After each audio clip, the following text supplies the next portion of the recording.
So files, file handling.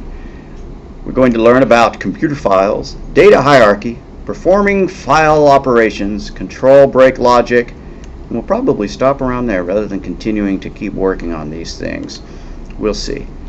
So what is a computer file? It's a collection of data stored in a permanent storage device, such as your computer's hard drive, the flash ROM in your phone, something on the internet, going way back, reels of magnetic tape, whatever. So there are basically two different types of files. Well, you know, there's an infinite number of text files, but broadly speaking, there are text files. Text files are things that you can open up with a text editor, such as Idle or Notepad or something like that. And that's all it can contain, is just, you know, English or some closely related language, numbers and things like that. Whereas everything else is a binary file. Binary file is something that's created by an application that's not saving as a text file. So like Word files are not text files. Excel files are not text files. Images and music and pretty much the vast majority of stuff out there is not a text file. The vast majority of things on your computer you cannot go and open up with Notepad.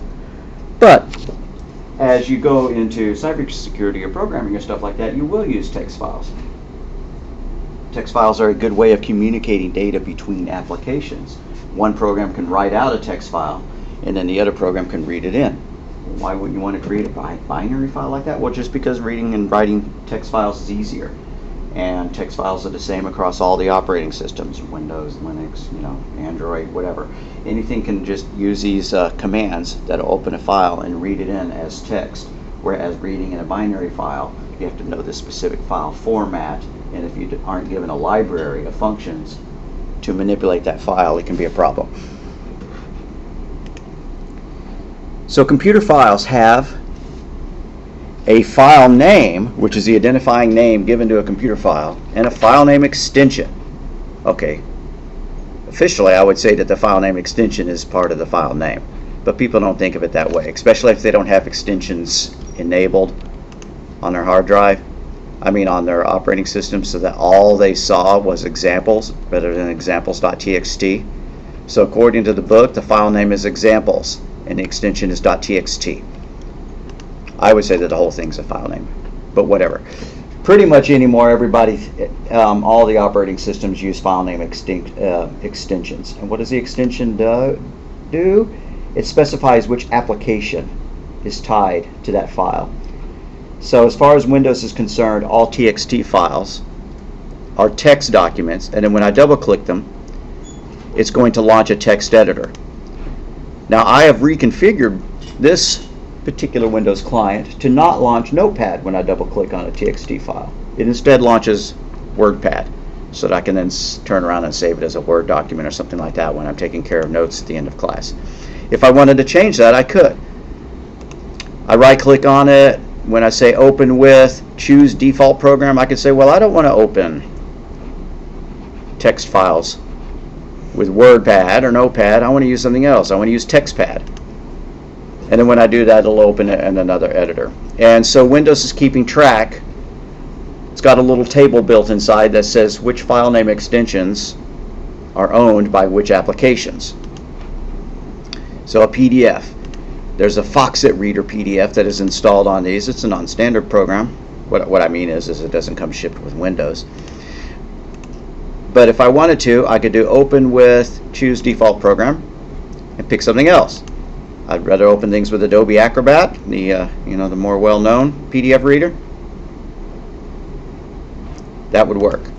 If I wanted to open it with, choose default program, choose Chrome, which has its own PDF viewer built in, then it would open it in Chrome.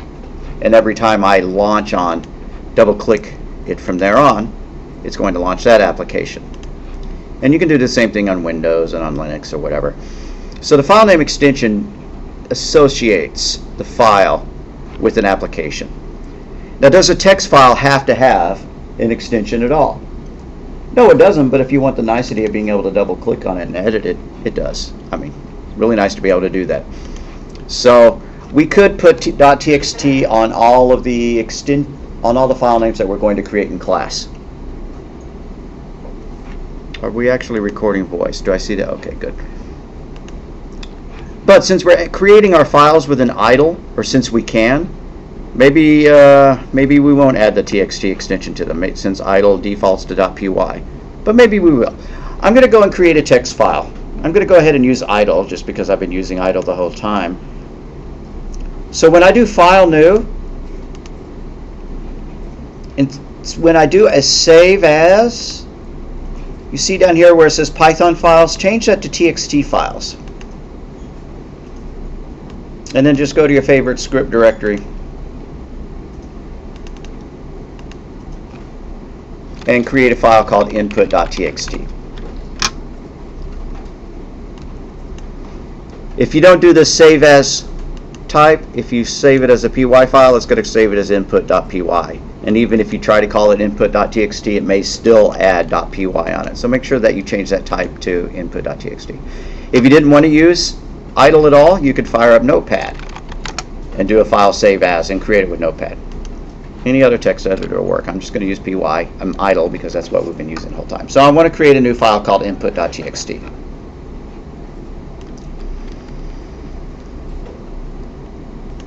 And I'm just going to type in some words.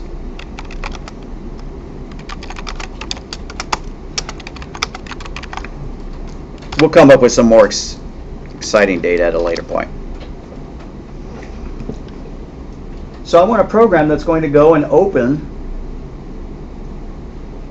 and read in that data. It's only 5 lines of data.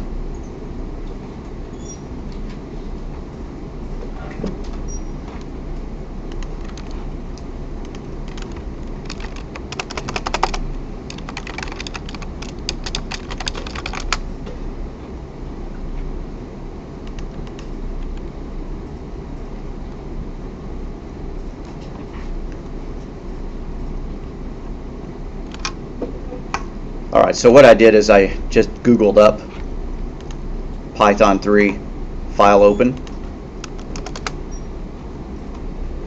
how to read and write files in Python 3, that looks likely. Goes through a little bit of a tutorial. The first thing we're going to do, create a text file. We have done that. And they're suggesting the days of the week. Then save your file. Make sure you know where you put it. They created a file called days.txt. We just called ours input.txt. And then now we need a Python program that'll let us open it. So there's a command that Python gives us, a function I should say, that will open a file. We have a file variable and we're going to specify the name of the file. Now this says path, not name. What's the difference between a path and a name? A path is the whole way to get to it. Here's this examples.txt. If I go and I click on its properties, it's stored in this directory. C users JG Thompson downloads, and then the full path of it is C uses JG Thompson downloads examples.txt, all separated by slashes. And you've seen those before.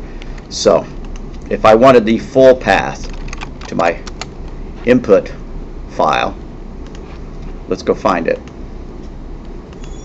You don't have to do this because we're going to create our, if your application is in the same directory as the input file, then you don't need to know the full path. You can just do a save, you can just do an open without specifying a folder, and it works great. But I do want us to have the idea of a path, so I'm going to go and get the path to this.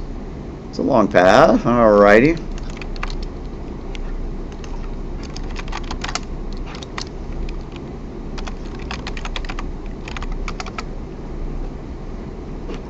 So that would be the full path. The book would say that that's the input file name, and that this is, the file extension. But this is what's known as a fully qualified path, meaning it specifies exactly where it is on your hard drive. And if it was stored on a server somewhere, it might not be prefixed with a drive letter. It might instead have a, // with a server name in front of it, data / whatever, and if you're a Linux user, Mac user, used to seeing a slightly different file format.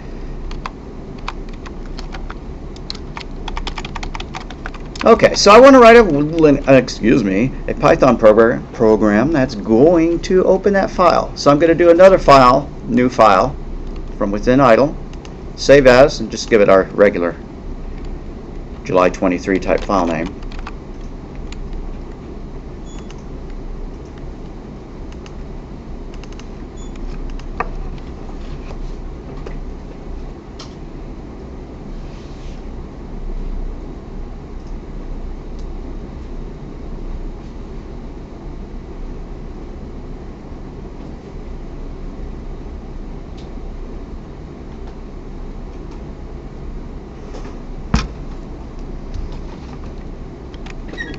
So I'm going to create a variable called path, and I'm just going to set it equal to my input file name. I'm not going to fully qualify it with the C:\/ whatever. Since this program is in the same directory as the input file, we don't need the path. We don't need the directories that it's stored in, the list of the folders. Instead, we're just going to give it the file name. But if I wanted to save it somewhere else, like to my F drive, I would prefix this with F:\/ whatever. But nah. Alright, now I'm going to open my file. File is equal to open path, comma, colon R. R means read. Guess what a W would mean? Write. Okay, but we're not going to open this file for writing. We're going to open this file for reading.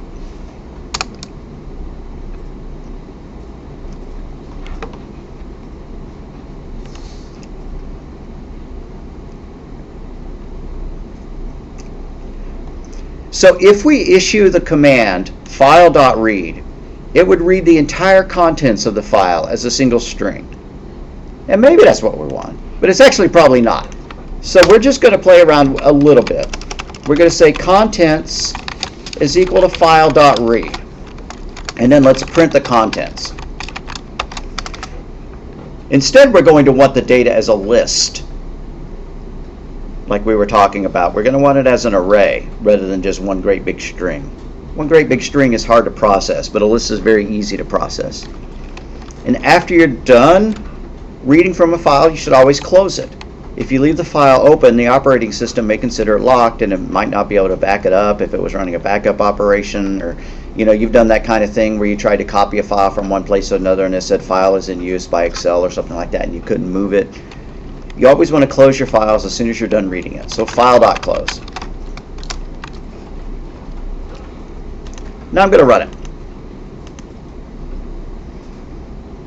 Alright, and there's my data. Bob went to the store. Looks all spiffy, but it's really just one long string.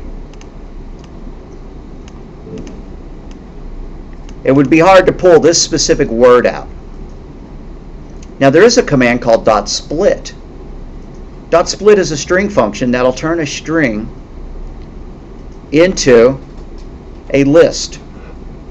And I'll show you what I mean, but I'm going to do it just right inside the shell. I'm going to go to Python shell, and I'm going to create a little string. And I'm just going to call it A. A is equal to, and I'm doing this right in the path, hello there, my friend. So if I do this, a.split, parentheses in parentheses, it creates an array with the contents, hello there, my friend. Now that makes it real easy to process, right? Because that's element 0, that's element 1, that's element 2, that's element 3. Whereas pulling these things out, we'd have to use some kind of complex slicing. Remember slicing from Wednesday, where we could pull out, that and that and that. But we don't want to know the starting and the ending index values of each slice. Yes, sir. So quick question. Sure. So it knows to put the comma because of the spaces, correct? The spaces. Correct. It's breaking them up based on the spaces. But you can tell it to break it up based on something else. So once we put 2 spaces there, or 3 spaces? Let's find out. A is equal to, A is equal to, very good question, hello there, friend. And then let's do a.split. So it's treating all spaces as one space, right. In this case, very, very good question. The space is what's known as the delimiter. The delimiter is the thing that separates the pieces of data. You could have other kinds of delimiters. Like, what if we had data that looked like this? Separated by commas. A is equal to 1, 2, 3, or periods, or whatever, like that. Then when we did A dot split, that wouldn't work because there's no spaces on it. But if we did A dot split and we said, no, I want you to break it apart based on commas, so I put quote, comma, quote. Now we see it's a list, and we could access each thing individually. So the split function, we should specify what our delimiter is. But if our delimiter is just spaces, then no biggie. So let's see if the split function will be enough to turn our data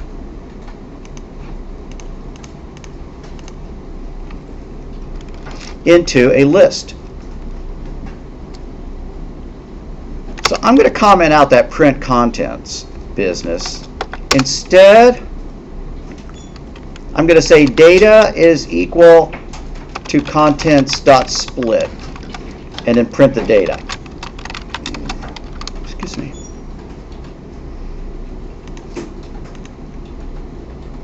And it worked. It split it. Now apparently it's not only splitting it by spaces, it's also splitting it based on the line feed, you know, the inner key. And that's good. We like that. So that's one way of doing it. That's the fastest way of reading the data from a file and putting it into a list variable so that we could access it. Is that the only way? No. If we didn't call .read, if we called .read line, it would only give us an individual line rather than the entire file. Usually you don't want to read the entire file in one go. What if the file is 2 megabytes long? You know, got 2 million characters in it. Do you want to call .read and then create one string that's 2 million bytes long and then split that into a list? No, usually you want to process a file line by line. So while this is a nice, nifty, fast way of reading the whole thing in, it's probably not the best for many circumstances. Conceptually, it's simple. Okay, so I'm going to put some comments here. Open a file and read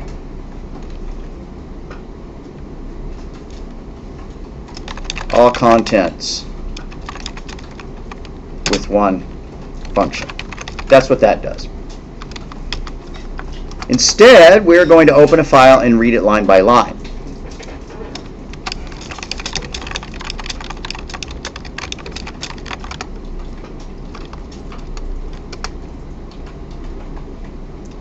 Same syntax. File is equal to open path, comma r.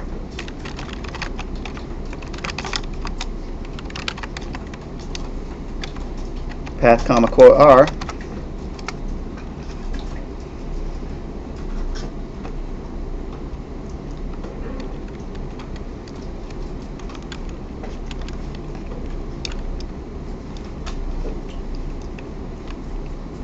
So now I'm going to say contents is equal to file.read line, parentheses, print contents, file.close.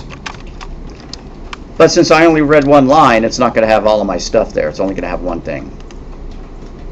See, all it did is print out Bob, because Bob was the first line of data. And in that case, you're going to want to loop. You want to loop until you hit the end of the file.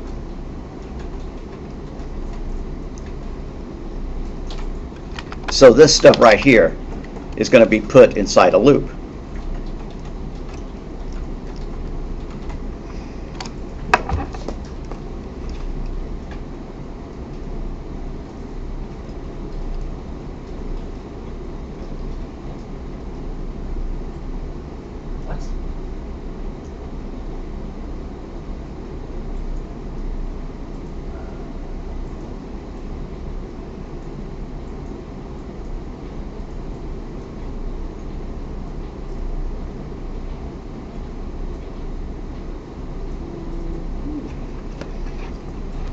So blipping back over to our...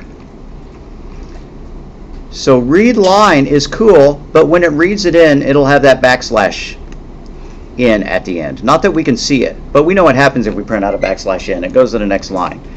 So when I do print contents, if I put something before it, like a quote, and what are we going to put here? How about a parentheses, end quote, plus the word contents, plus another quote and a closing parentheses and a quote, like that. I could have used square braces, I could have used angle braces, anything to indicate what we were just about to see. When we run it, we're going to see that it's not really just a line of data. You see what happened here? It's got the enter key tacked onto the end. So it said Bob, then the enter key. So when we printed it out, it would have been nice if we hadn't seen that enter key at the end. We don't want that showing up every time we print it out. There's a strip command that'll remove things like that from the end of the file. So if we're going to do that, we might do contents equals contents.strip. I'm going to put a comment here. Remove leading and trailing white space. White space includes the space key, the tab key, and the enter key. So now when I print it out, it's going to look better.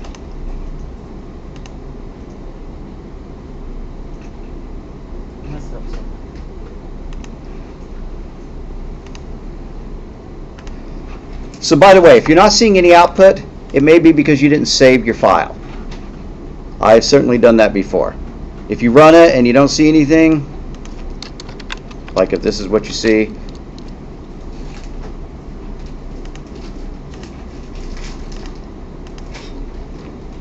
just some stuff like that, you don't see anything that you're looking for, okay, it's because you probably didn't save your file, and it's real easy to make that mistake. When you type your code in, you'll see an asterisk appear whenever you modify your file. I don't know if you can see those itty bitty asterisks on the screen, but that's your indication that that file has not been saved. So anytime you need to, every edit you make to your text file, go ahead and save it. Just do a Control S or whatever.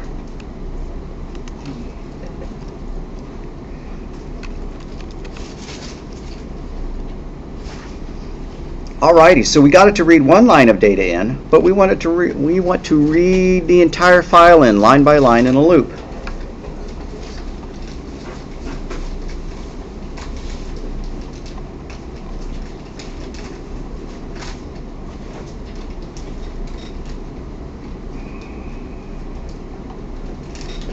And that's not showing how to do it, so I'm going to Google it again. Python 3 read line example. How about read line loop?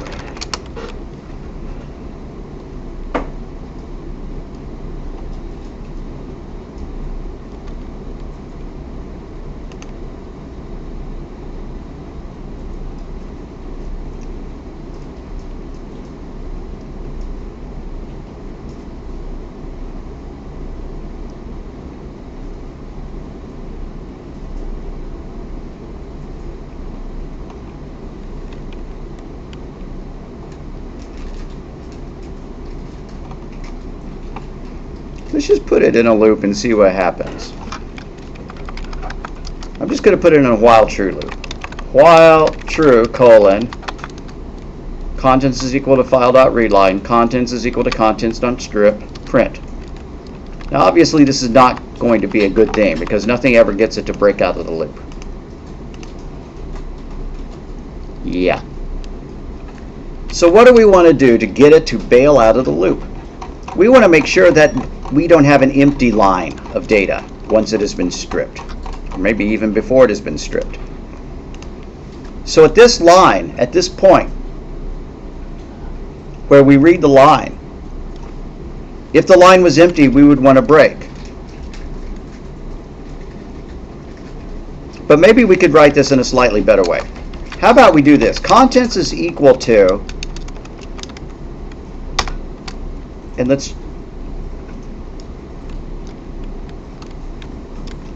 put anything other, put a space, put a period, anything in there, and then make this say while contents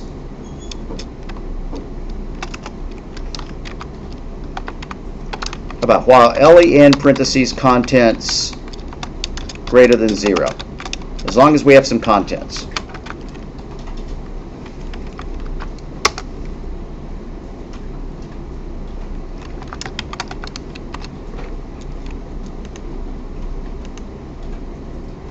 Okay, and there just about worked. Bob went to the store, and then it has this last one that it picked up.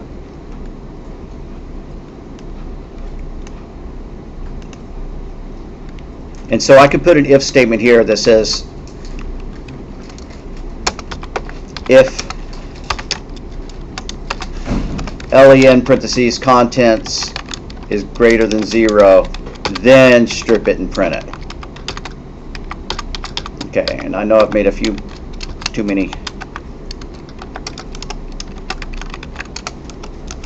There is a shorter syntax for doing this. So I'm trying to demonstrate the idea of using readline, because you'll do this in this particular syntax using other languages. But Python also gives you a shorter syntax for reading it in line by line. So we'll switch over to using that in a minute. So here's how our code has changed. We added this line. Contents is equal to quote, space, quote. Anything that doesn't have a length of 0, just make sure it's not quote, quote, like that. And then while len contents greater than 0, colon, contents is equal to file.readline, parentheses in parentheses. If len contents is greater than 0, meaning we actually did do something, because otherwise readline is going to return an empty string. But if we don't have an empty string, if its length is greater than 0, then we're going to strip it, which means remove the leading and trailing spaces and inner keys and tabs, and then print it out.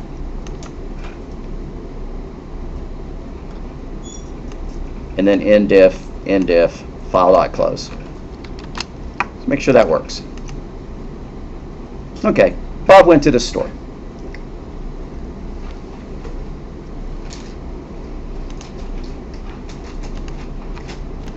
Now, if I'd been doing this for my own sake rather than for yours, I would have made this just a while loop, a while break loop, like it was originally.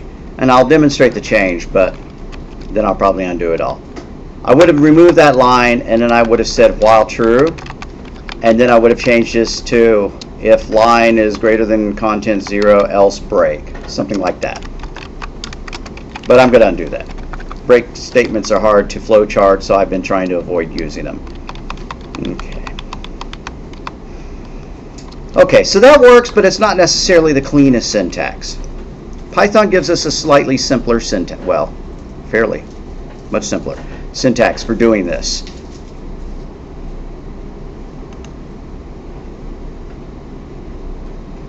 And it's just using a for loop.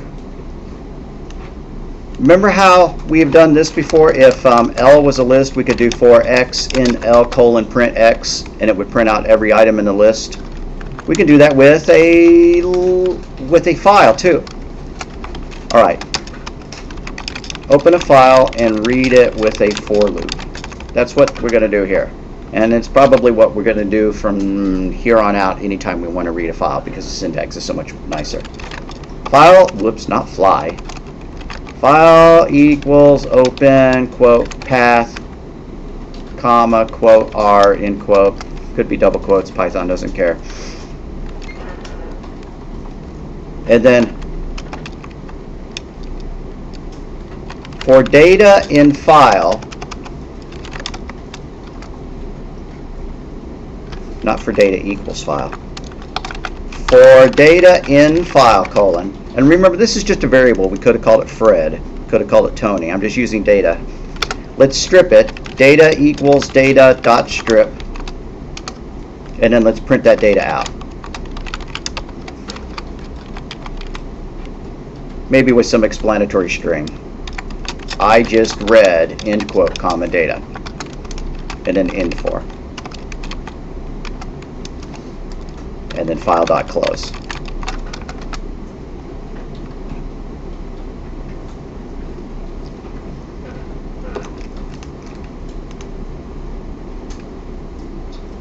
I just read Bob, I just read went to the store. So it's working.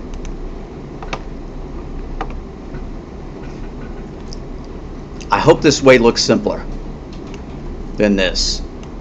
So rather writing a while length contents greater than 0, if len contents greater than 0, stuff like that, all we have is that line right there.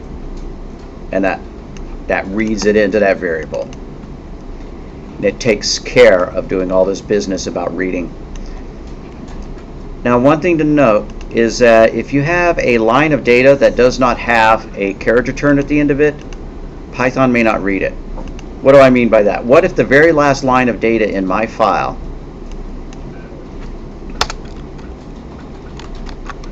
was the word OK, but then I removed everything after it, right? I can't, I'm hitting the down arrow, but there's nothing underneath it. So no matter how many times I hit the down arrow, it's not going to go down. So I'm going to save that and run it again. Oh, and it actually worked. Okay. Well, forget that. I've seen times when if the final line of data was not terminated with a carriage return, with a line feed by the enter key, then it wouldn't read it. Apparently that's not an issue of today. Well, but it's showing my cursor underneath it. Every time I save it, it's adding, it's fixing the problem for me. Every time I hit Control S, do you see that? That's wild. Here it is at the cursor's at the question mark, but if I hit Control S, it goes ahead and hits the enter key for me and moves it down to the next line. So I can't simulate that problem. I probably could with Notepad. Okay, so this is the style that we're going to use from now on when we want to open a file.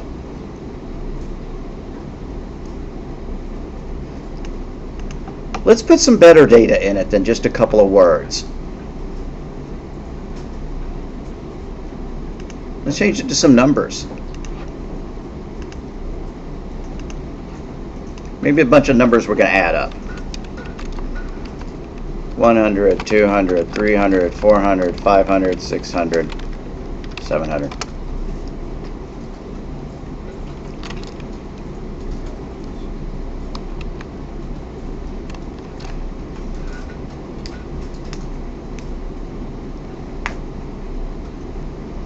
And let's start with a new file.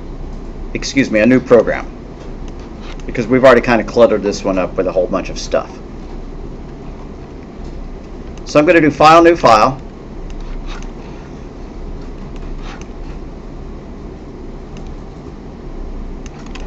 Let's ask the user for the file name to open. Print, please enter file name, parentheses, example, input.txt.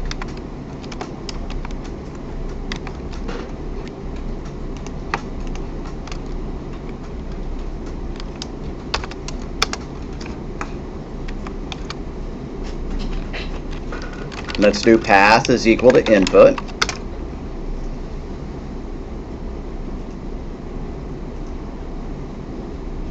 And let's open it. File equals open, parentheses, path, comma, quote R, just like we did all the other times. And just to make sure it's working, we're going to write the simplest loop possible first. For x in file, print, parentheses, x. Like that. And then file.close. Now I better call this in something else. How about July23b.txt? Now what's the difference? This one just asks us for the file name rather than having it hard coded into the source code. Please enter file name. Input. What if I type in something that doesn't exist? It's possible.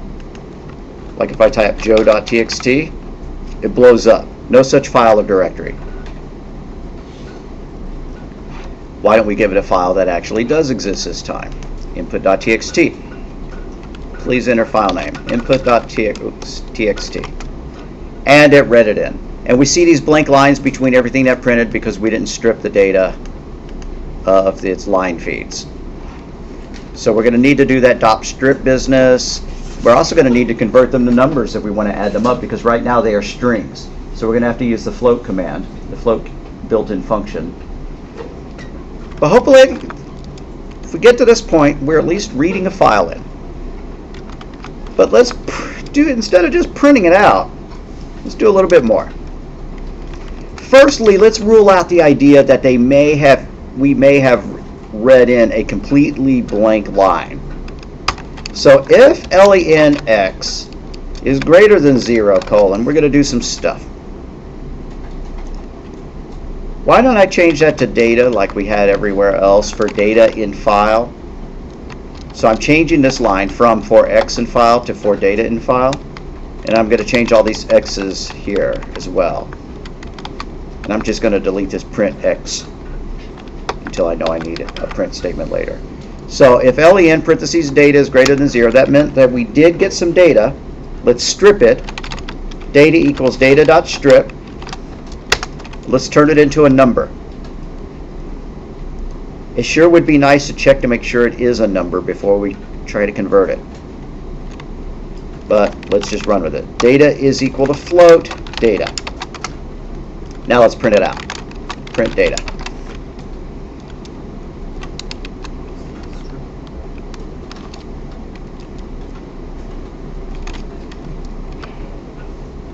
Please enter file name, input.txt, and it read in all my numbers, and we can tell that they've been converted to floats. Only problem with the way we've done that is, if we entered something else other than numbers, if we had some bad data, it's going to crash. All I did is add a line that had letters in it rather than digits, and it blew up. We could try to fix that, but I'm not going to at this point. Instead, I'm going to fix it by removing the bad data.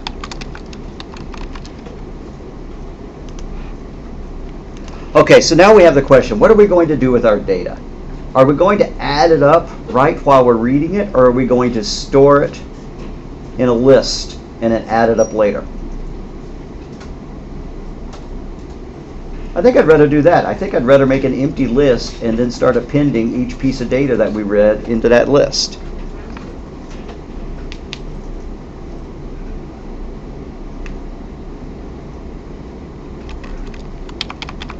So above my for statement, I'm going to create an empty list. L, I'm using capital L just for list, is equal to square brace in square brace.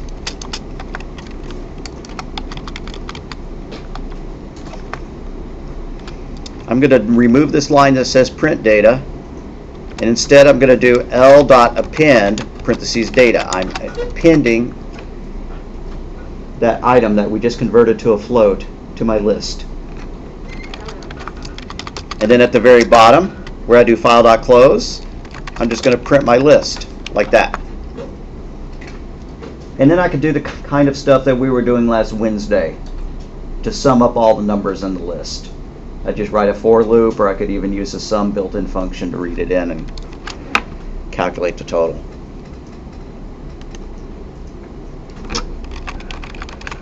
All right, and so now our data is in a nice tidy little list, as we can see when it printed it out, 100.0, 200.0, 300.0, 400, whatever.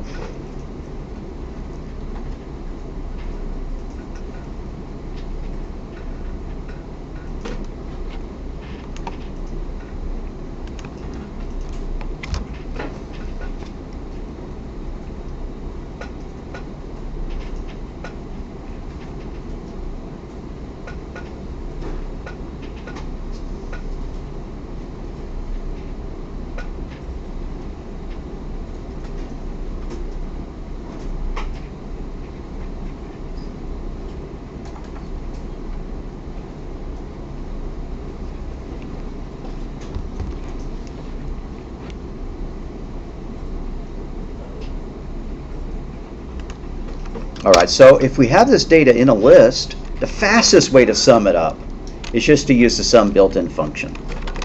Total is equal to sum parentheses L, like that. That'll do it lickety-split.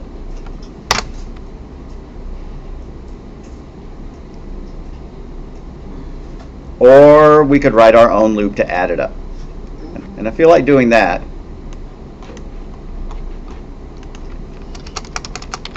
So this is the easy way. This is the slightly less easy way. The slightly less easy way is to create your accumulator variable, total is equal to 0, and then have a for loop that processes it. For v, or for value in list, colon, total equals total plus value, or total plus equals value. Both of those ways work. This just does it in one line, right? Whereas this one does it in 3. I want you to know how to write a loop that adds up a series of numbers, though. So,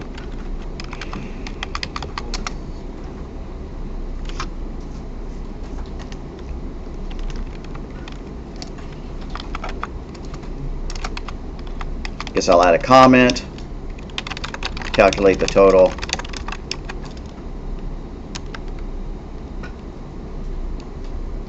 This is interesting. Apparently I saved my file as a txt file.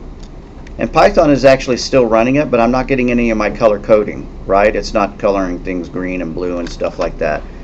So I need to do a save as and to save it as a py file. Remove that .txt there. That was not my goal. Yours may not be like that, but if you don't have any color coding, resave it. Do a save as and change its file name extension to .py. Now I'm happier. Okay. Calculate the total with a loop, as opposed to calculate the total with the sum function.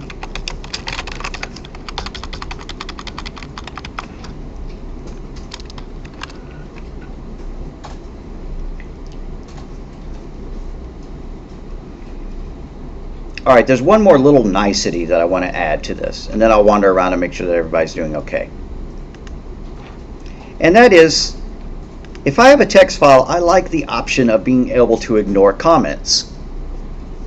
It's just a personal quirk, but I would like to be able to come in and add a comment to this that says, these are the numbers to add. Now, adding that comment is going to crash our program because this is not a value that can be turned into a float. So when I run it, boom, it's going to blow up when I type in input.txt. Could not convert string to float. I needed to have an if statement that will skip that line if it begins with a pound sign. So right here, I'm going to add an if statement. Right before my data is equal to float and L append, it's going to look something like this. If something, something, something, colon. And then I need to tab that data is equal to float.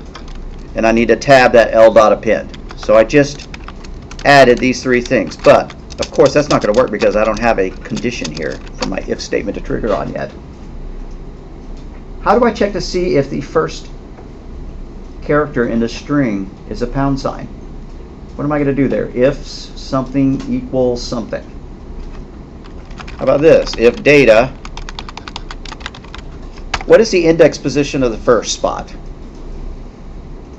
0. Yeah, so if data subscript 0 in subscript not equal to pound sign or quote pound sign quote hash,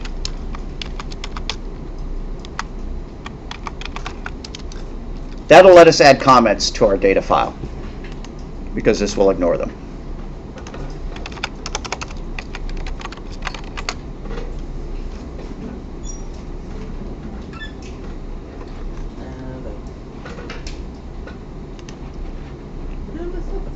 And now's probably a good time to pause it.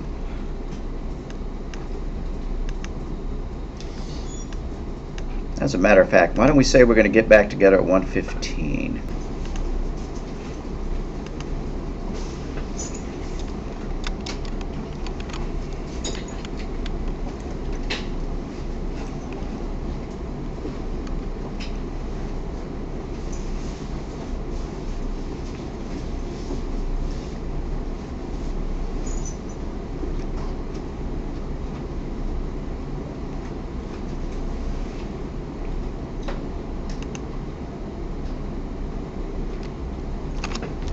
All right, I want to veer off slightly from this idea to the idea of making a file that would control how the turtle draws.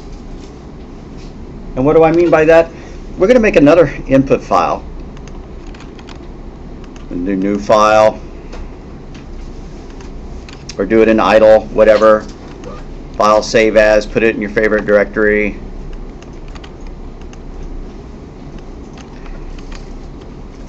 I'm going to call it tcommand.txt for turtle commands.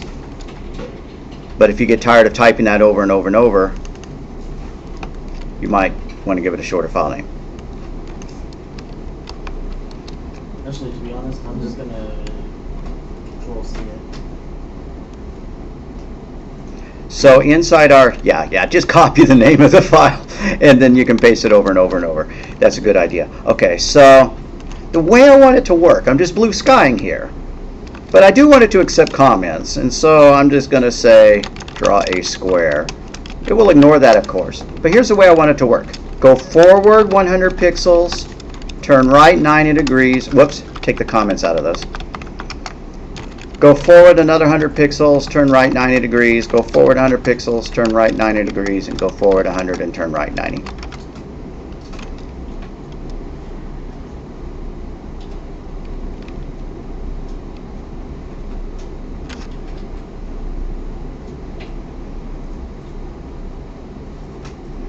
And then maybe we want to change the thing's color. Like C, quote, green. And maybe we're going to draw a triangle now.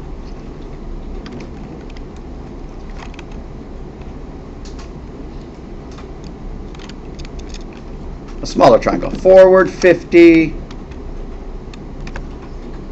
left 120 degrees, forward 50, left 120 degrees, forward 50, left 120 degrees, like that.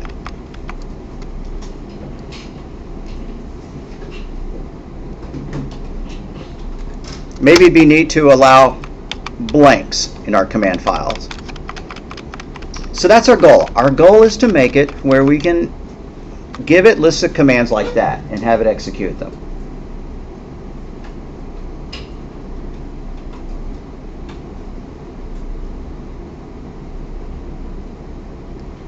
So what is our process going to be? Our process is going to be open the file, read it in line by line with a for loop, split the file. Remember our split command that takes a string and then breaks it up by spaces or whatever? Split each line up into two so that we can check the first value, and then if the first thing is equal to an F, then draw a line. If the first thing is equal to an R, draw it like that. So I'm going to kind of blue sky some pseudocode.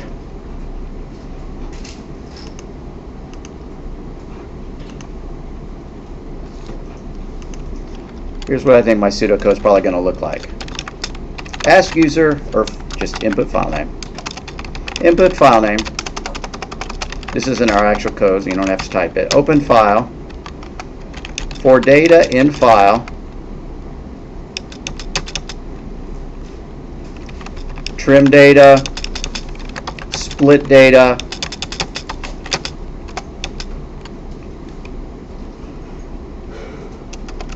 and we're going to call the command the first thing in the data, and then the value the second thing in the data. So it'll be something like this. Command is equal to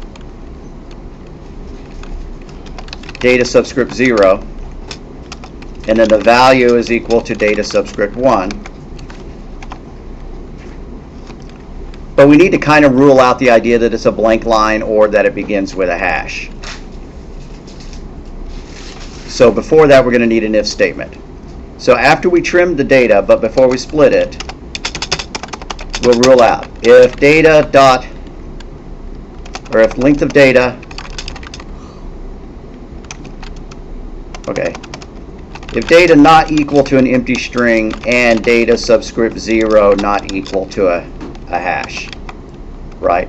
Then that'll rule out trying to process everything that's an empty line of data or that begins with a hash sign. And then we can go on. If that's not true, we'll split the data into a list. We'll get a command, we'll get a value, and then we'll have a series of if statements. If the command is equal to a write, then we're going to do turtle.write, and go, the value of pixels, something like that. Blah, blah, blah, blah, blah. Elif command is equal to left, we're going to do a turtle.left, whatever, yeah, something like that.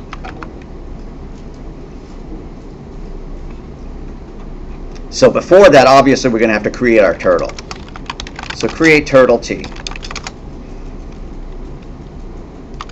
And then let's go ahead and put our end ifs.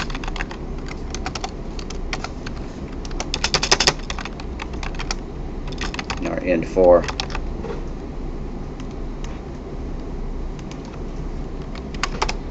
Okay. That's the general code. Now I could go and flowchart this, but we understand loops. So hopefully we understand what's going on here. We have a loop, and inside the loop we have an if, a nested if. The if rules out the idea that it may be an empty line of data or that it may begin with a hash symbol. If it does, we're going to skip it. Otherwise, we're going to split the data into a list. We're going to extract the command, which is the first element in the list. We're going to extract the value, which is the second element in the list. Here we have a bit of a problem because sometimes our data consists of numbers and sometimes it consists of strings. It might be nice to get rid of the idea of the color so that we wouldn't have to handle mixed types.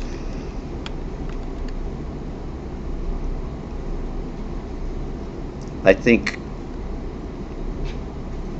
that would be appropriate. I think we're going to ignore the idea of setting up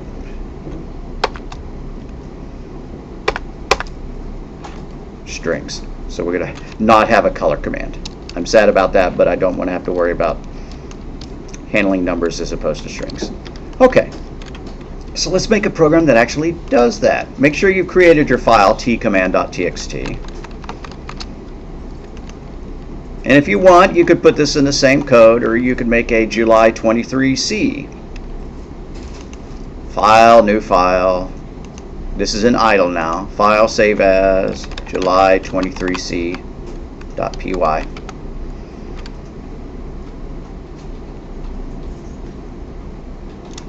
I haven't been putting my name in them, but I'm going to this time. My name, the date, turtle commands from a file.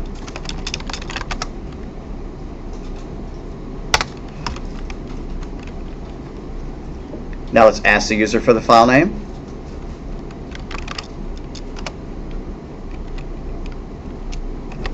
Path equals input, parentheses, quote. Read from what file name? Colon, end parentheses. Colon, end quote, end parentheses.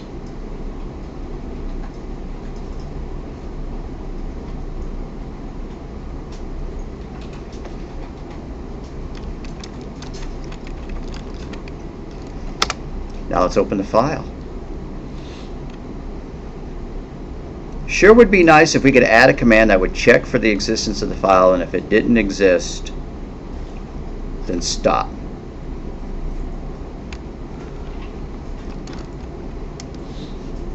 And it'd be neat to put that in a loop so that they had to type in a good file name. But I don't want to make one specific example cover too much ground. So let's open the file. We've done this several times before. What is my command to open a file for reading? File.open. Yeah, so file equals open parentheses path, comma R for reading. Yeah.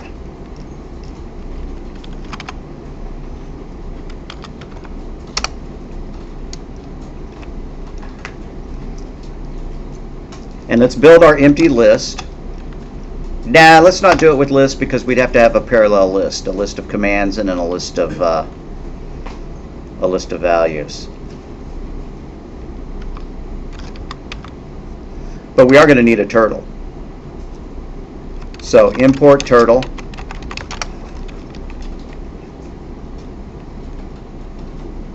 Leo the turtle equals turtle dot uppercase T turtle, parentheses in parentheses.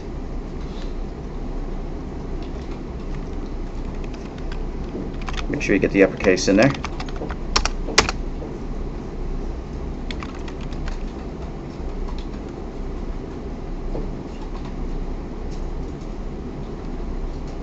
And I always forget the command to get the window to the turtle, so I'm going to access hello little turtles by Python 3.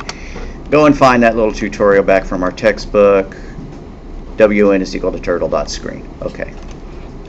So after we create our turtle, WN equals turtle.screen with a capital S, parentheses and parentheses.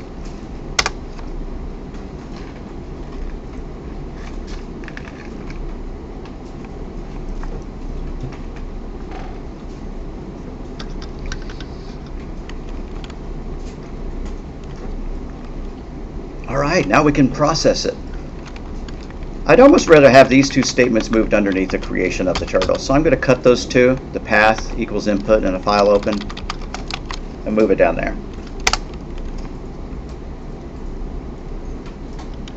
Alrighty, let's have a for loop. For data in file, colon, and remember data is just a variable name. I could call it for X in file, for value in file, whatever.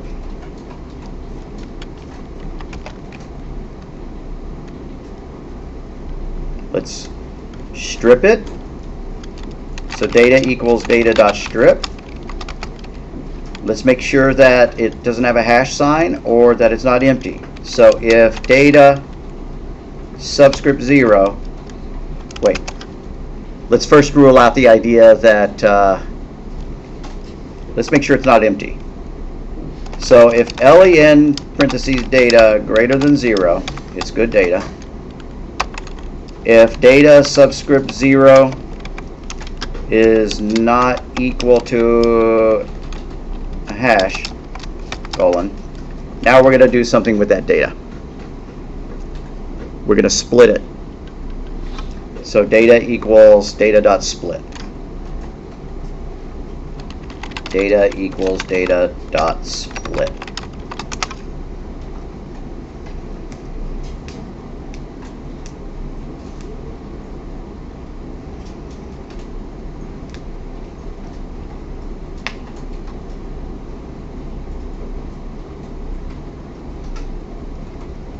Now let's get our value out and let's get our command out. So CMD is equal to the first element of the data list. The first element is 0. So CMD is equal to data subscript 0 and value equals data subscript 1. So the CMD will equal to the R and the value will equal to quote 90. But we're going to have to convert that value to a number if we can.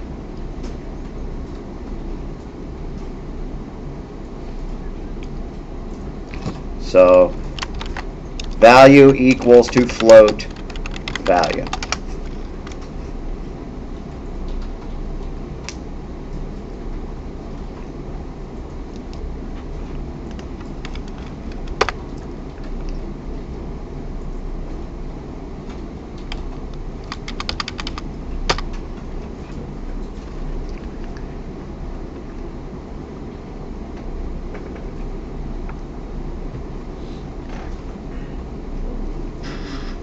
For now, let's just print that stuff out. Maybe we ought to write a function to handle each of these commands. I'm going to give the function an incredibly boring name.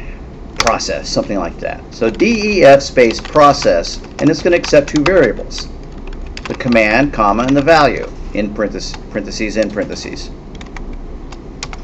And at first, our function, all it's going to do is print out the command and the value. So print parentheses cmd, comma, value.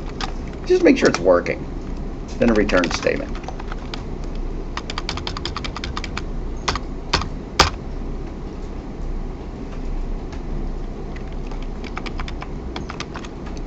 So that's our module. So we're going to invoke the process module.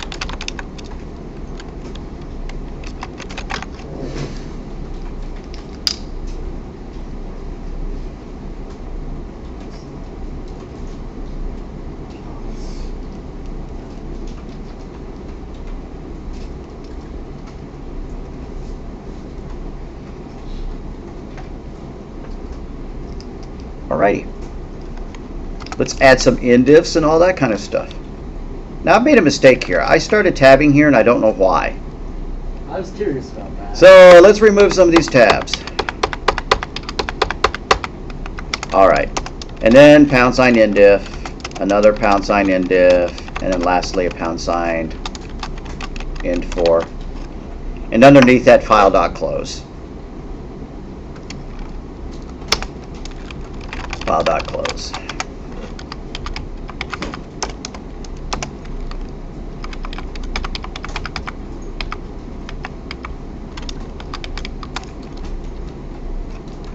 All right. So if I don't have any syntax errors, and if I remember the name of the file, which is tcommand.txt, I ought to be able to run this and have it open the file. Read from what file? Okay, this is annoying. I'm going to kill my program and change the order so that we ask the question before we create the turtle. So grab that path equals input and that file open command and paste, cut them and paste them above the import functions. Just because it's annoying to have to try to tab between the two, toggle between the two file names once it starts using a turtle. So tcommand.txt, and it didn't do anything. I don't see any output. Now I have to start debugging. This was not part of my plan. I was expecting it to work. Hey.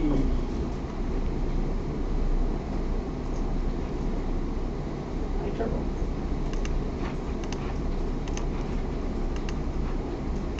Alright. So working for everybody else? No. All right. It's telling me that WN turtle screen is not valid. All right. Well, let me debug mine first, and then I'll help y'all. Alright. You want the screen to go? So the first thing I'm going to do is I'm going to just print out what I read after the strip command.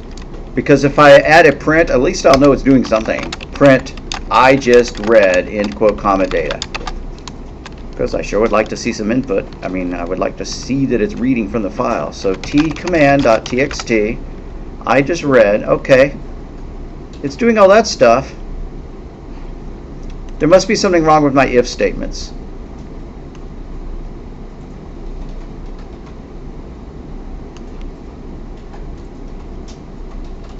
I'm going to add a few more prints. Print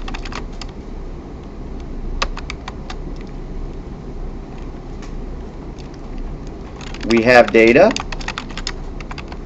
and then here I'm going to add one more print, which is print it's not a comment. You don't really have to do all these debugs, David. You can just wait until I figure it out. But let's read from what file name, tcommand.txt. We have data, it's not a command. We have data.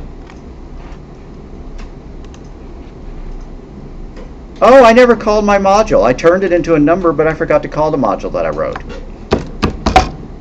That's it. I'm going to remove my print. I don't need these print statements anymore. I'm going to get rid of that one. Get rid of that one. Get rid of that one. And then this line that said call a module, it's not really calling a module. What is it doing?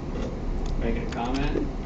Yeah, all it's doing is turning that number into a float. So now we need to call process. I think that's what we called our module, passing in the command com and the value.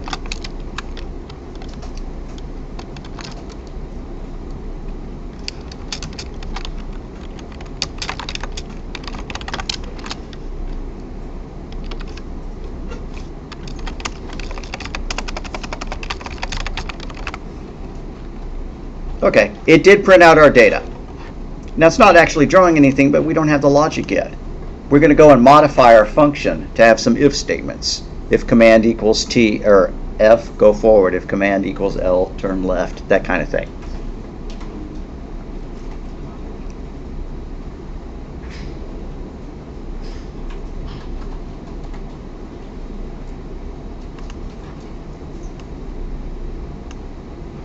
So here's all of our code, and then our module is pasted above it. Let me go show that as well. Those are the 3 lines of the module as it exists right now.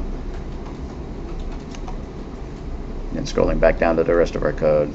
The only thing after these comments is our file.close. I can get pretty much all of it except for that on the screen. All right. And of course, for this to work, we're going to need our data file. So what you're going to want to do is to go into Notepad or something, create a data file.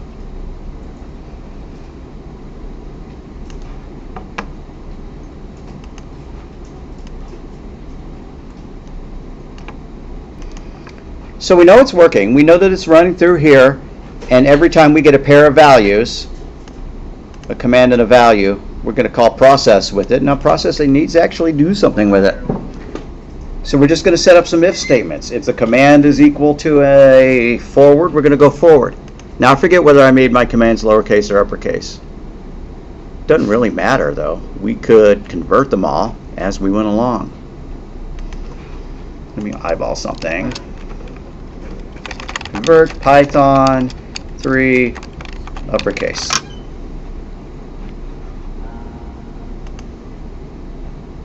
What the hell? That doesn't even. Okay.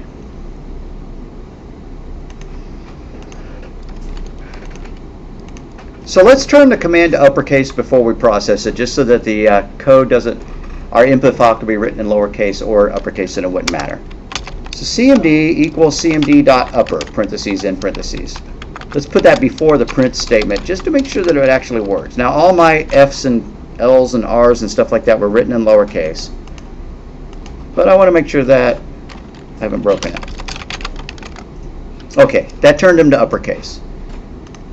We haven't been doing enough with string functions. We're going to do more with string functions later today and then on Wednesday. But, you know, dot upper would take this string, CMD is a string, and turn it to all uppercase. Dot lower would turn it to all lowercase. And you know how a book title or whatever, every word is capitalized, the initial caps, but the rest of it is lower? You could also do command.title, and it would do it the same way, with every initial letter of a word being uppercased. Okay, so let's do our if statement. If command equals quote capital L, we're going to turn left. So what's our turtles called? Leo.left parentheses value. That's how many degrees he needs to turn.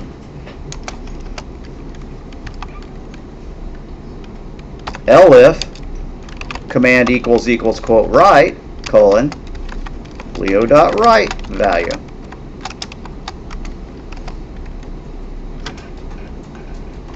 Elif command equals F for forward Leo.fd or Leo.forward. I'm going to just type FD, it's shorter. Parentheses value. I'm going to add a little end-if comment.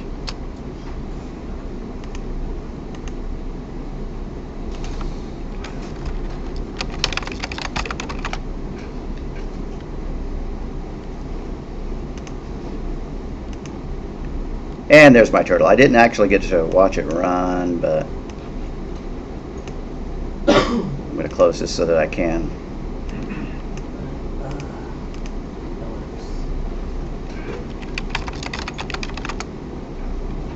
I'm still not getting to see it run because it's popping up the turtle window behind my text window.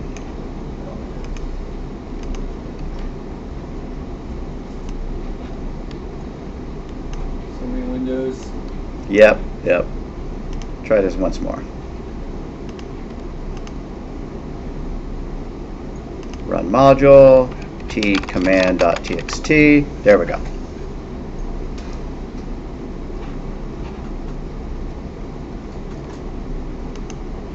So if we wanted to take the time, we could modify a whole bunch of it. I mean, we could modify it so that it could go backwards as well as forwards. It could draw a circle. We could use the C letter to draw a circle. That might be fun. Let's make that about the last change that we make to our T command, to our turtle processor.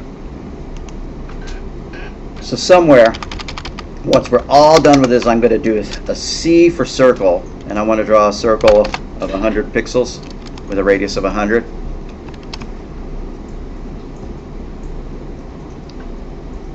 But I need to go and modify my code to support C. So I'm going to have elif command equals C turtle.circle parentheses value.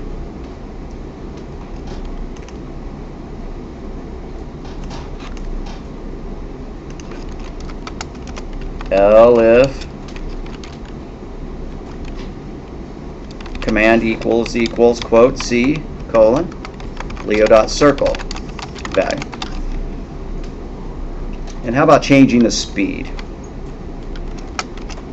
elif command equals s colon Leo.speed parentheses value.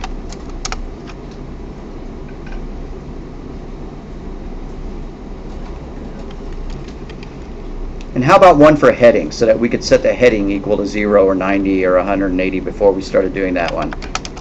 So elif command equals h colon. I'm going to have to Google this one to make sure that I actually remember how to set the heading of the turtle. So Python 3 set heading turtle.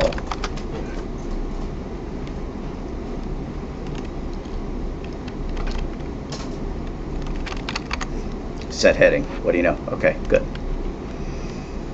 So if command equals s, Leo.speed, elif command equals h, Leo.heading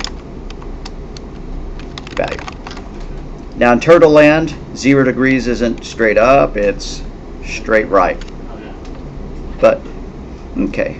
So maybe before I draw my square, I'm going to set my heading off to some strange angle, like 45 degrees. So I'm going to add, well, first I'm going to speed it up, or I'm going to slow it down. S space 1, I want it to go as slow as possible. Why? I don't know, I'm a masochist. And then H space, I want it to draw that one at a 45 degree angle.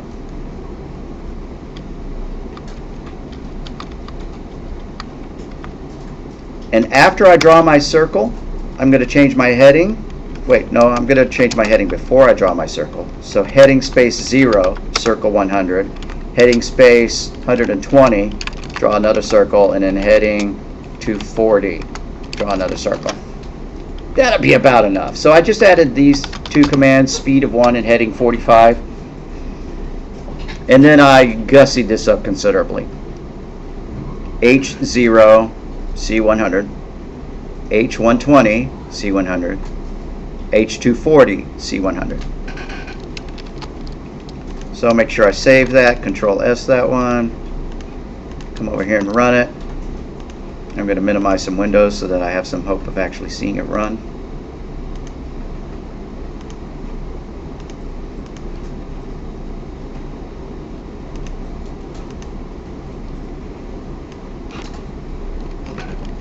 T command .txt, and it blew up.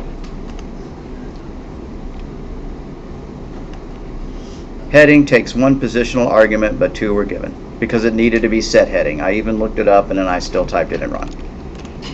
Alrighty, remember where I said Leo.heading? That should be Leo.set heading. I apologize for making that error. Make sure you change that line. Leo.set heading.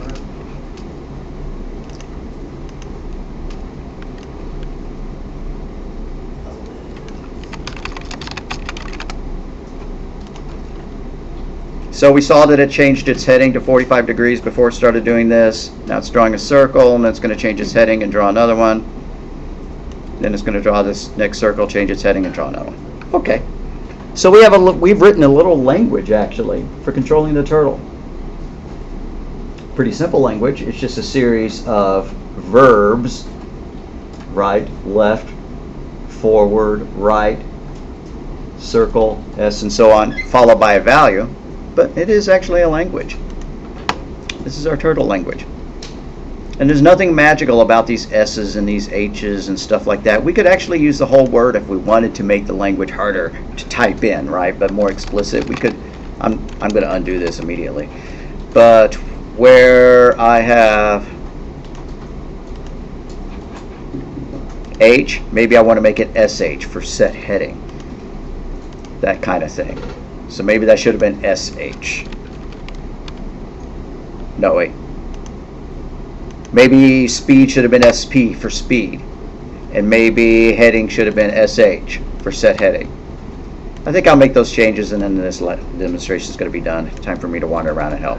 Okay, so SP for speed, SH for set heading. I used heading a couple of places down here. So set heading, set heading, set heading.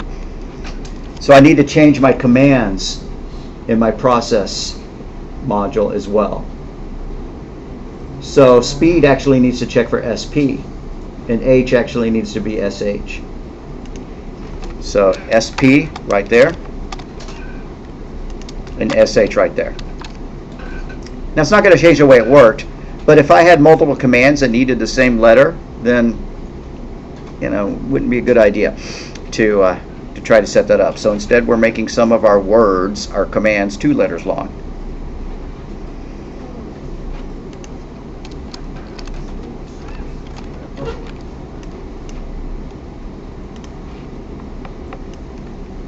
T command.txt.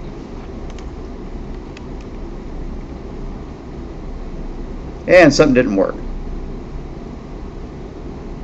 This is what it looks like when the speed and the heading functions are being ignored. I think speed was actually supposed to be 0 for its fastest. 0's for fast, but what it did is it completely ignored it. Gotcha. So I'm going to add one final elif down here just to print the command if it didn't recognize it. Else print CMD end quote comma quote not recognized. I need to read what I just said because I said end quote and I didn't mean it.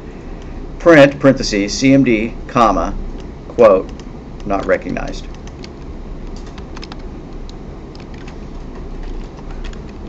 And I forgot my colon at the end of else. Let's do that.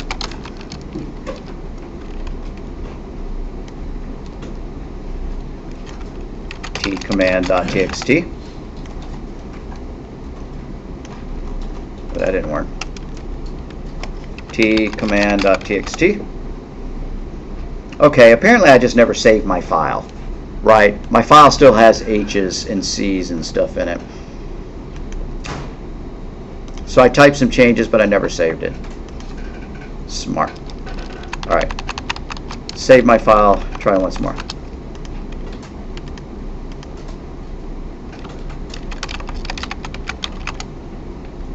All right. It's working. Not that we can see it, but it is working.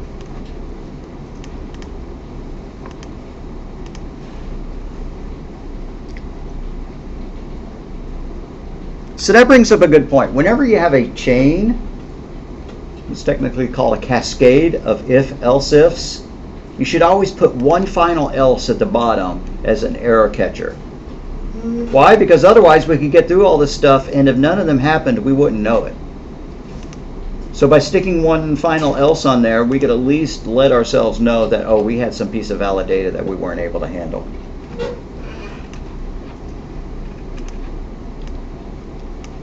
All right, I think that's good enough. If we had all the time in the world, I think it would be neat to add things like this. Square, 100 pixels per side. And then when it hit an SQ, it would actually have to draw 4 lines, right? Rather than just 1. That kind of thing. But nah, I'm not going to do that.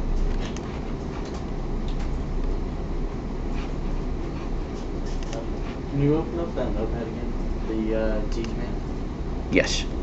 Thank you.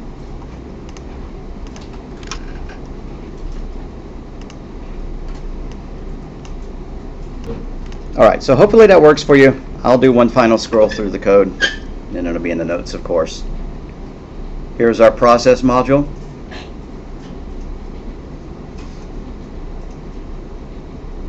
Then if we scroll down here, here's our code with our loop that actually calls that module.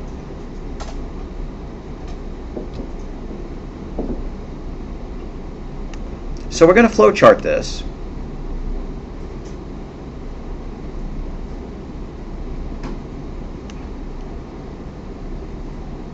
Are we? Let's not.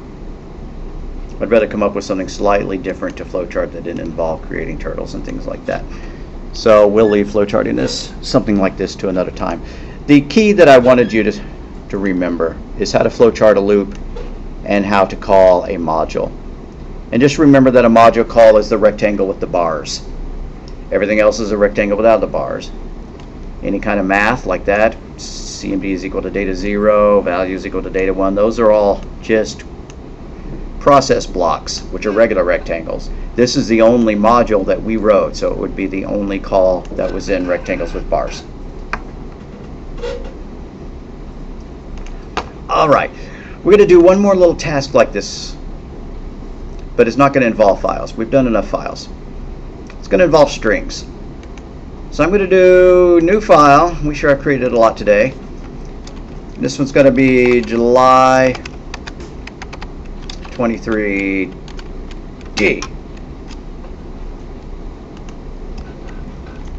All right, so say we have a string. S is equal to quote 1, 2, 3. And we want to make sure that that's a number before we try to process it as a float or an int. Well, we can do that. If s dot is digit, parentheses in parentheses, print is all digits. If s dot is alpha, colon, print is alpha characters. If s dot is all num, ALNUM, colon, print is alpha and digits, also known as alphanumeric, is alphanumeric pairs.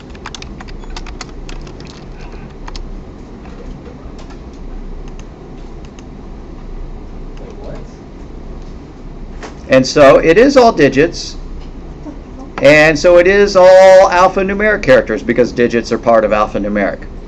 But it did not print this. It does not print is alpha characters because it's got numbers. If we change this to like s is equal to ABC and run it, then it's not going to say it's digits. It's just going to say that it's alpha characters and then it's alphanumeric characters. Well, when would it not say it's alphanumeric character? What is a character you can type on the keyboard that's not a letter or a number? Yeah, there's a whole bunch of them, all the punctuation. So let's add some punctuation into it.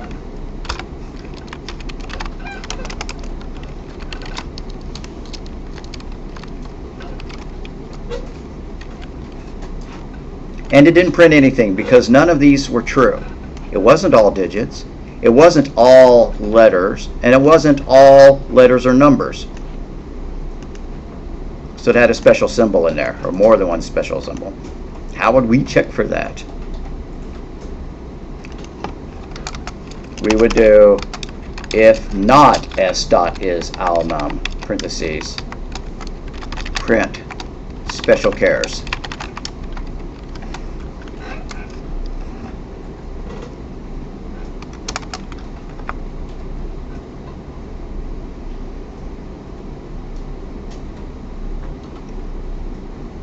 So let's put this in a loop and ask for input.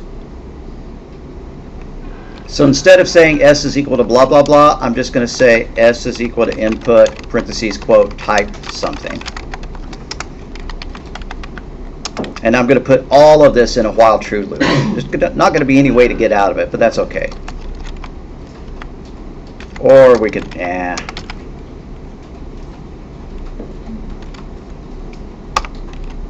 s is equal to empty quotes, and then while s not equal to the word quit. And then the rest of this will be tabbed over.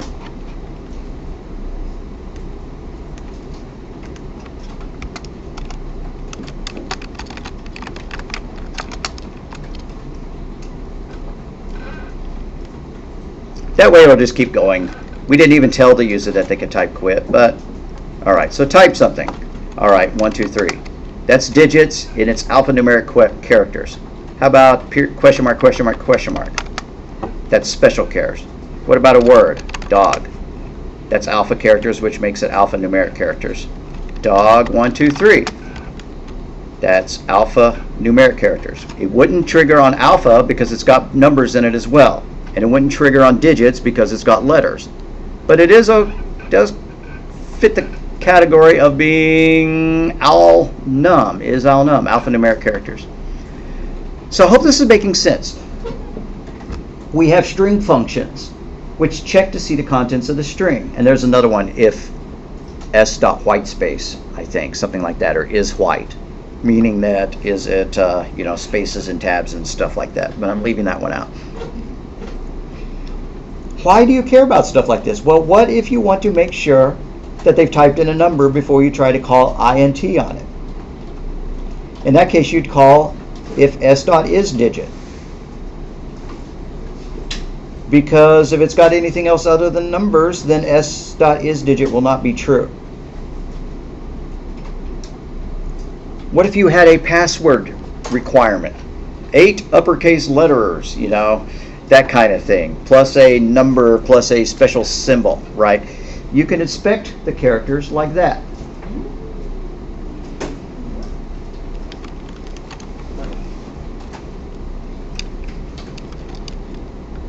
So I'm going to modify my input statement to make it a little more specific. S is equal to input, type something, comma, or quit, colon. That way, they just know that they can type quit and bail out of it. There, finally.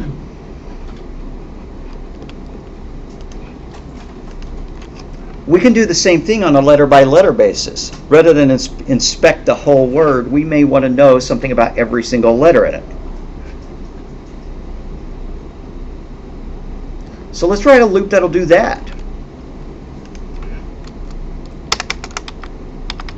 Yes, sir. It's giving me error codes everywhere. All right, let me come look.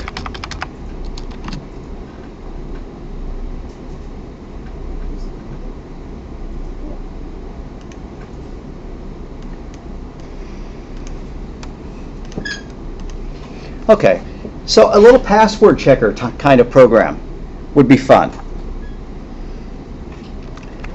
Something that asks the user for a possible password, and we would tell them whether it met the requirements or not. What are our requirements going to be? Password must, heck, why don't we print this out? Print. Password must be 8 or more characters with uppercase and lowercase letters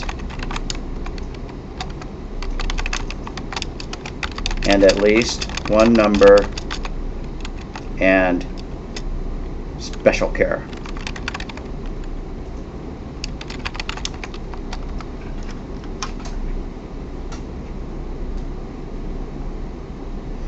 Well, we didn't do upper and lower in our examples here. So maybe we should tack that on. If s dot is upper, print uppercase. And then if s dot is lower, print lowercase. Make sure that works. Type something. Alrighty. Help.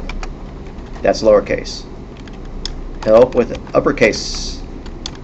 Help with an exclamation point. It considers the exclamation point as to being an uppercase letter. That's interesting.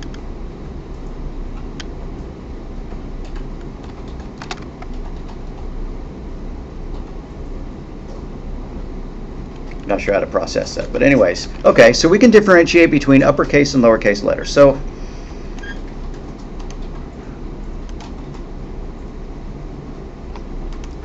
what we're going to do is we're going to create some variables to hold the number of uppercase letters, the number of lowercase letters, the number of special characters, and the number of digits that are in the password.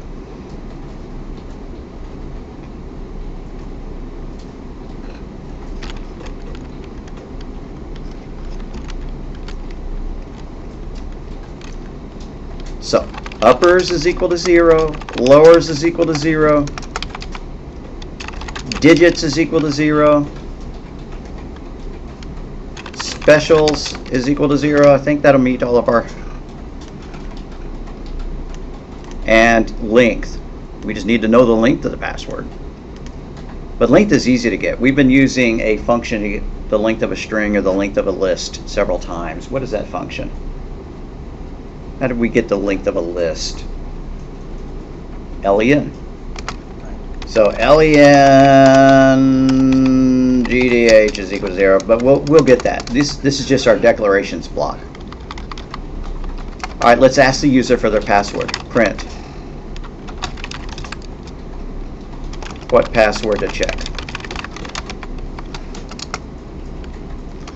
And so pass. It's interesting that that is an actual keyword of some kind. Word equals input. Then we're going to do some processing. And then we're going to do some checking. Now we haven't done the processing yet, but this is the validation stage after that. If uppers is greater than or is equal to 0 or less than 1, something like that, print no uppercase letters found.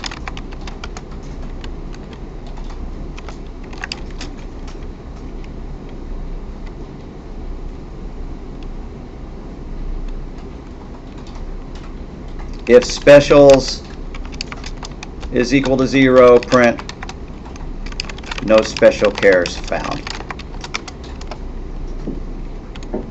And then if length is less than 8, because we want it to be at least 8 characters long, print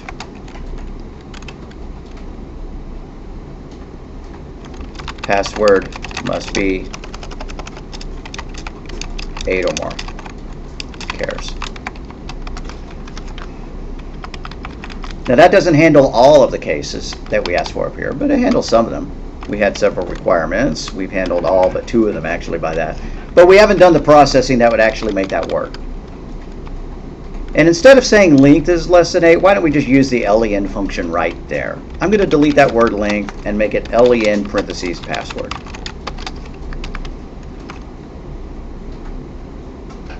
And in that case, I don't need a length variable up here, so I'm going to delete this length is equal to 0. Just doing a little bit of cleanup. Now unfortunately when this runs it's going to ask for that other stuff first, but after that type something or quit something. Quit in all caps. Alright, now it's giving us the password instructions. Password must be 8 or more characters, upper or lowercase letters with at least one number of special character. What password to check? How about the word password? And it says no uppercase letters found, no special characters found. Well, of course not, because we haven't added the processing loop that would add that stuff together. Figure it out. What we're going to have to do is we're going to have to take every character in turn and print it out. Not print it out and do some ifs on it. And if is upper, then add 1 to uppers. If is digits, add 1 to digits, that kind of thing. So that'll be our processing loop.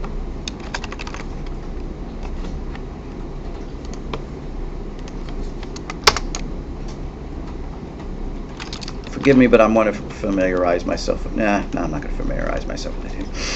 Alright, so we're going to use a loop that's going to pull out every character of that string. So for I in range, len password. For I in range, parentheses, len, parentheses, password, in parentheses, colon. Now let's get that character out. ch is equal to password subscript I. That'll pull that character out and store it in that character, pull that specific string position out, that element, and store it in that variable ch, and we can have some if statements. The first one's going to be if ch dot is upper. If ch dot is upper, colon, uppers plus equals 1. Add 1 to our number of uppers.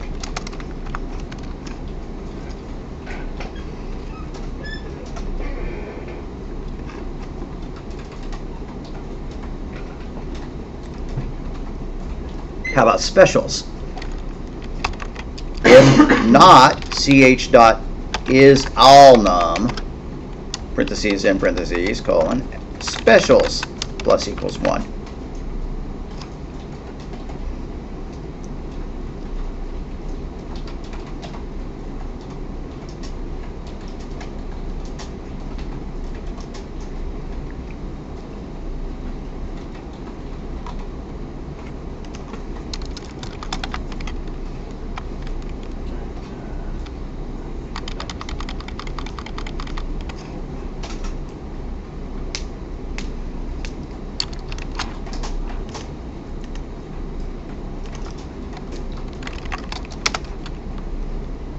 What is a password to check? How about hello in all lowercase, and it's only going to be the word hello, so it's not going to be long enough. I want to see some error messages. It says no uppercase letters found, no special chars found. Password must be 8 or more chars. And that's true. It didn't have any uppercase letters, and it didn't have any exclamation, didn't have any special punctuation. So I'm going to run it again and make sure that works. Hold on. And then I will leave the code up. Okay, so type something or quit, whatever, quit. What password to check? Hello with a capital H and then an exclamation point. So it will have an upper, and there we go. And it says password must be 8 or more characters. But it passed the uppercase check, it passed the uppers check, and it passed the specials check because we had an exclamation point.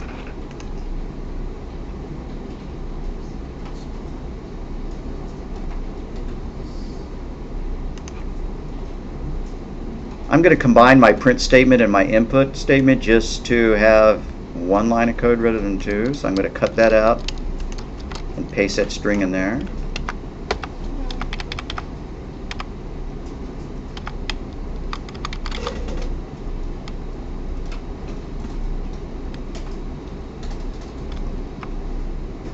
Alright, I really can't get all the code on the same page. You may be missing these print statements up at the top. Password must be 8 or more characters with upper and lowercase letters and at least one pass with one number in special char. And then we have our declarations. Uppers equals 0, lowers is equal to 0, digits equals 0, specials equals 0.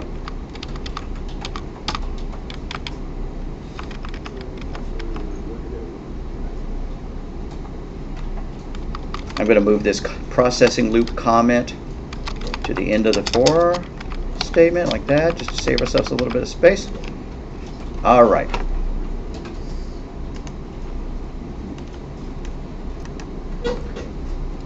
Okay, so what would be useful is if it looped until we had a good password.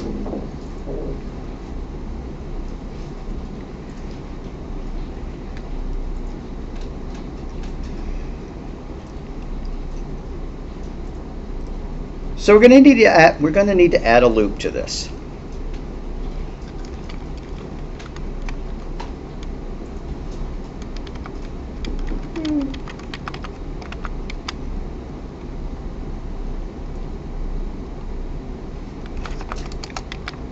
There's always more than one way to do this, but I think what I'm just going to do is say good equals false. With a capital F. And then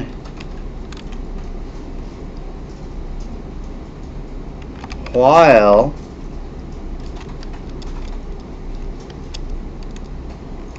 good equals false, colon, and then tab everything over. All the way down to the rest. Just highlight it all. Tab it. Okay.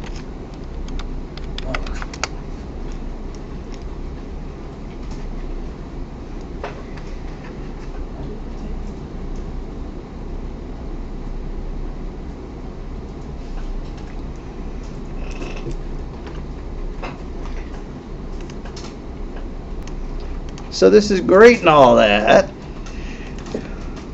Type something, quit. Type a password, a hello. It says no special characters found. Password must be 8. Okay, so a hello with a whole bunch of exclamation points. It doesn't give us an error message, but it's not exiting the loop, but that's to be expected because we don't have a way of bailing out of our while loop. What are the three components of a loop? One is you initialize a variable, and then you have your test of your loop control variable, and the last thing you do is something better modify it at some point.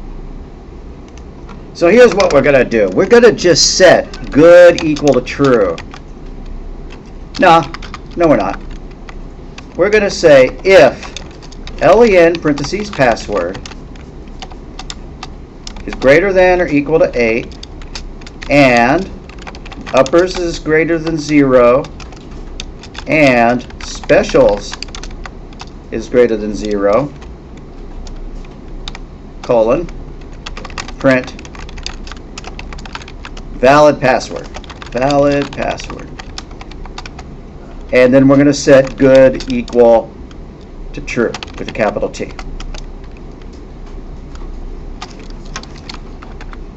And I'm going to add a end while comment there and an end if comment there.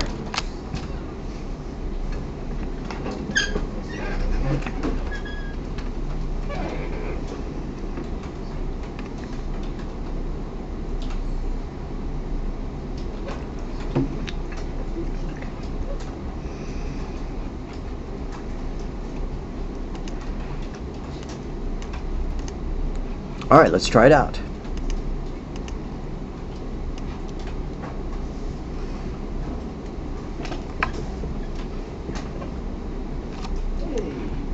I'm going to scroll this up.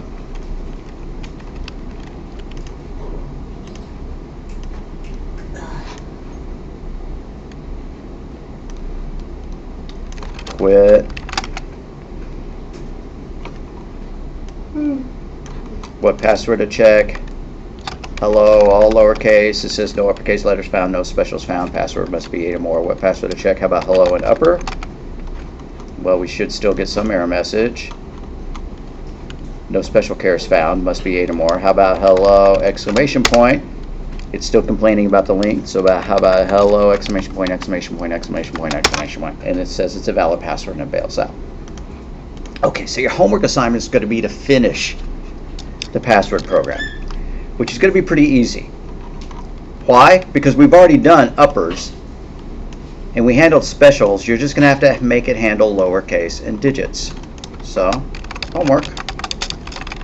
Finish the password program to handle the digits,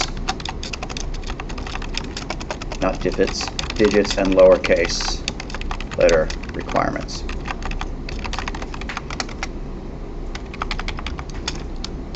Okay, that's part of our homework. We also need to have some file handling homework of some kind.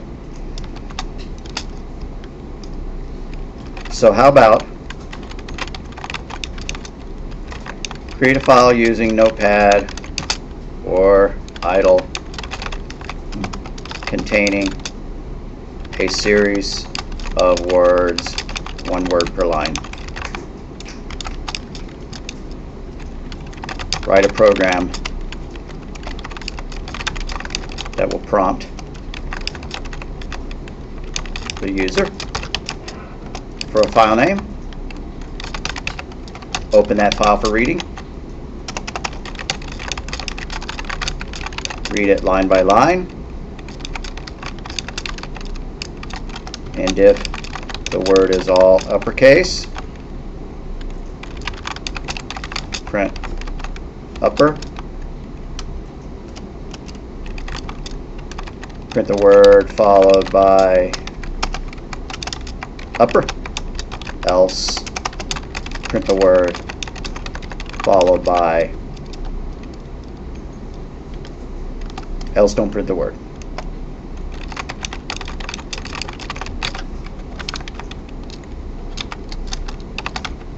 Else don't print anything. Okay, so if this was your input file,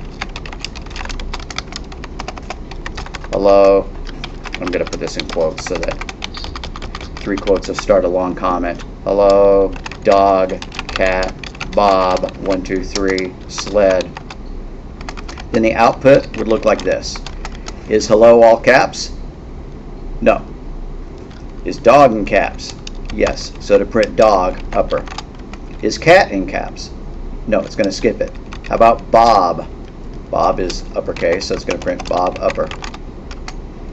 And then the digits. Is the digits, are they uppercase? No, so it's not going to print 1, 2, 3 upper. But it's going to print sled 1, 2, 3.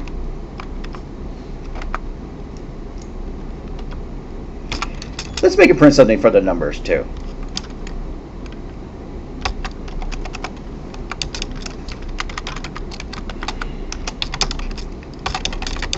If the word is all digits, print the word followed by digits. Otherwise, don't print anything.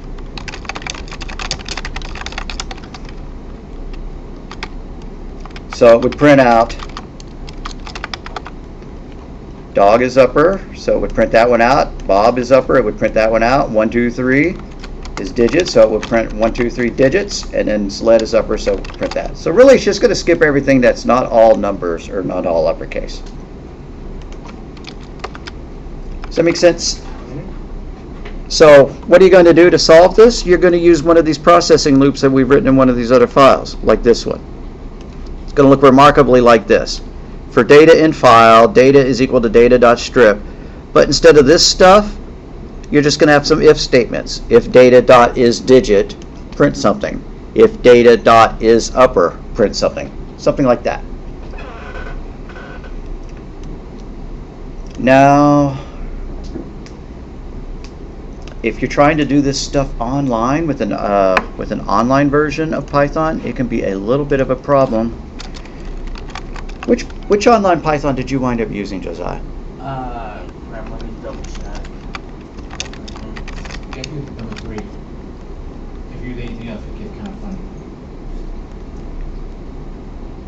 That wasn't it. It was 8, which wasn't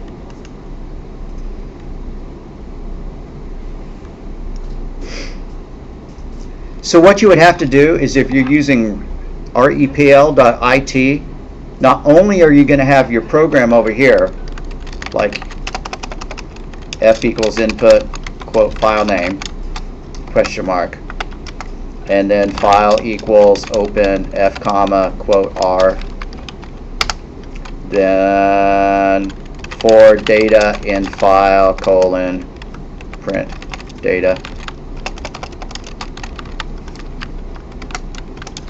in for. So when I run it, file name, t.txt, it says no such file. But I can make a new file. You see over here there's a plus sign, add file.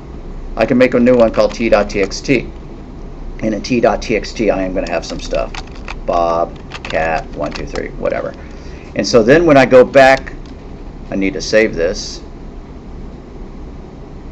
They'll hold it in a mini loop for you. I hope it saves it automatically. I'm going to go back to main and run it.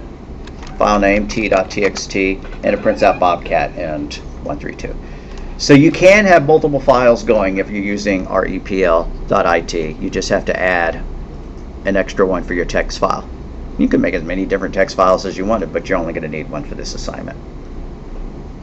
And what was the one that you used? Did you spot it? I can't even get a hold of what I uploaded because this one is only listed over here, content instead of assignments. Because there it is. When I go to assignments, there's only 7. Oh, wait. Next page. Yeah.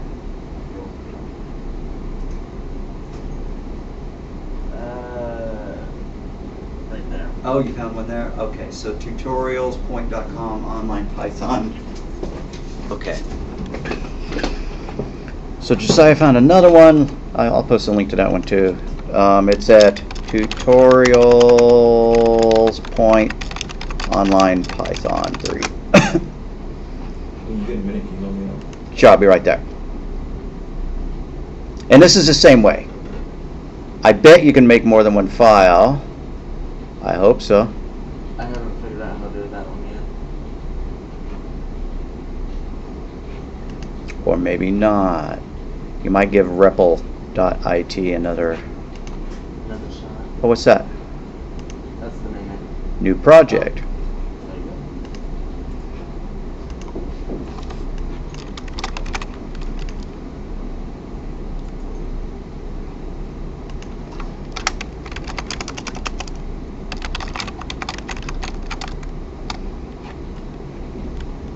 And then you hit the execute button up there.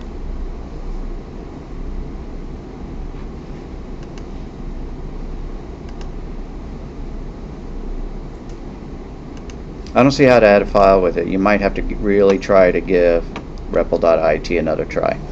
Yeah. or you'll have to do your homework on a computer here. Yep. Maybe there's another way. All right, let me pop this back open. Well, let me make a Dropbox for what we've done, and then I will come back and bring the code on screen. Okay. So there's a Dropbox L. Just go to that one, and I'm bringing the code back.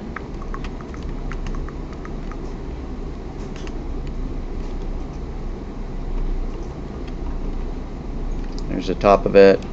Here's what we added. Good is equal to false, while good is equal false. Then down at the bottom, underneath our validation code, we added this. If len password greater than 8, etc.